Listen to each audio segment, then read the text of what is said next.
नागपुर के पांचपावली क्षेत्र में एसबीआई के एक रिटायर पेंशनर से पेंशन कार्ड अपडेट के नाम पर 4,95,855 रुपए की साइबर ठगी हुई है। नागपुर के 70 वर्षीय पीड़ित से खुद को बैंक अधिकारी बताने वाले शख्स ने व्हाट्सएप लिंक भेजकर फॉर्म भरवाया। फॉर्म के दौरान बैंक की गोपनीय जानकारी लेकर रकम दूसरे खाते में ट्रांसफर कर दी गई। पुलिस ने मामला दर्ज कर जांच शुरू की है और लोगों से ओटीपी व बैंक डिटेल साझा न करने की अपील की है। अगदी बरोबर आहे। मी पोलीस उपनिरीक्षक प्रशांत गायकवाड, पोलीस ठाणे पाचपावली येथे सायबर विभागात काम करत असून काल दिनांक 19/2/2026 रोजी एक वयोवृद्ध तक्रारदार वय वर्ष 70 राहणार महेंद्रनगर यशोदीप कॉलनी पाचपावली नागपूर यांनी आम्हाला माहिती दिली की त्यांना फेसबुक ॲप याच्यावरती एक वेब पेज आढळले। त्याच्यामध्ये पेन्शनर कार्ड उपलब्ध करून देण्यासाठी कॉमेंट सेक्शनमध्ये यस असे टाईप करून मोबाईल नंबर देण्यास सांगण्यात आला होता।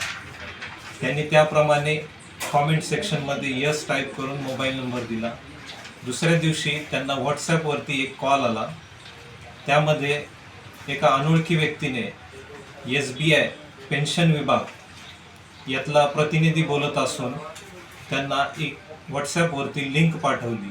त्यामध्ये त्यांची पूर्ण माहिती व अकाउंट SBI खात्याची त्याची पूर्ण माहिती भरण्यासाठी सांगण्यात आली। त्यांनी त्याप्रमाणे तक्रारदार यांनी सर्व माहिती फिल केली। दुसऱ्या दिवशी त्यांच्या अकाउंटमधून जवळपास 4,95,855 रुपये हे ॲक्सिस बँकेच्या एका खात्यावरती ट्रान्सफर करण्यात आले। सदर दिलेल्या तक्रारीवरून पोलीस ठाणे पाचपावली येथे अपराध क्रमांक 109/2026 कलम 318(4), 319(2) भारतीय न्याय संहिता सहकलम 66C 66D माहिती तंत्रज्ञान कायदा अन्वये गुन्हा दाखल करण्यात आला आहे।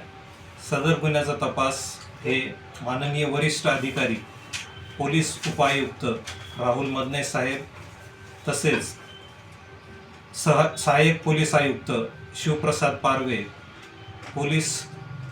वरिष्ठ पोलीस निरीक्षक बाबूराव राऊत साहेब यांच्या मार्गदर्शनाखाली करण्यात येत आहे।